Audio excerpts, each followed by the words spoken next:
pasang. Urusannya apa? Saya merugikan nggak? Kenapa? Kamu kan ngomongnya baik-baik. Enggak, ngomongnya baik-baik. Kamu dari pagi. Iya. Terus saya tanya, emang kenapa? Langsung ngomong. Udah sana keluar kamu.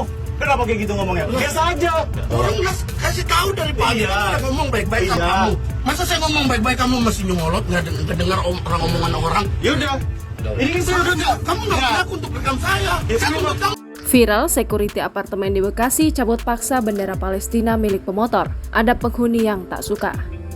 Video yang merekam security di sebuah apartemen di Bekasi terlibat adu mulut dengan seorang pemotor viral di media sosial. Adu mulut tersebut terjadi karena security apartemen itu mencabut paksa bendera Palestina yang terpasang di sepeda motor seorang pria. Berdasarkan keterangan Instagram @terang_media, security itu mencabut bendera Palestina alasannya karena ada penghuni apartemen yang tak suka. Merasa geram, pengendara sepeda motor tersebut akhirnya pulang ke rumahnya dan kembali memasang bendera Palestina. Security mencopot bendera Palestina yang dipasang di motor si pengendara tanpa adanya izin dan konfirmasi ke pemilik motor. Alasan security karena ada penghuni yang tidak suka dengan pemasangan bendera Palestina tersebut. Karena tidak terima, pengendara pulang ke rumah dan kembali memasangkan bendera di motornya dengan menggunakan kabel tis agar tidak bisa dicopot lagi. Tulis akun Instagram @terang_media pada Kamis 9 November 2023. Kemudian melihat pria tersebut kembali memasang bendera Palestina di motornya lagi, security itu lalu kembali menegurnya. Pengendara motor kemudian merasa heran dengan security apartemen tersebut. Pasalnya, menurutnya memasang bendera Palestina bukan tindakan yang merugikan orang lain.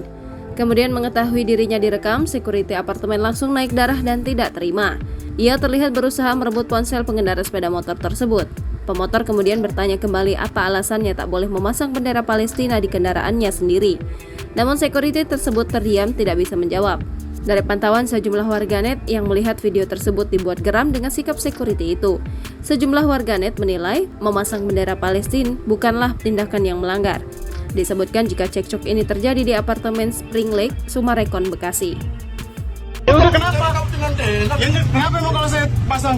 Urusannya apa? Saya merugikan nggak? Kenapa? Kamu kan ngomongnya baik-baik. Enggak, ngomongnya baik-baik. Kamu dari pagi. Iya. Terus saya tanya, emang kenapa? Langsung ngomong. Udah sana keluar kamu. Kenapa kayak gitu ngomongnya? Biasa aja. Orang kasih tahu dari pagi. Iya. Kamu udah ngomong baik-baik sama Iya. kamu. Masa saya ngomong baik-baik kamu masih nyolot nggak dengar orang omongan orang? Ya udah. Ini kan saya udah nggak. Kamu nggak berhak untuk rekam saya. Ya, Saya kamu- untuk kamu. Download Tribun X sekarang. Menghadirkan lokal menjadi Indonesia.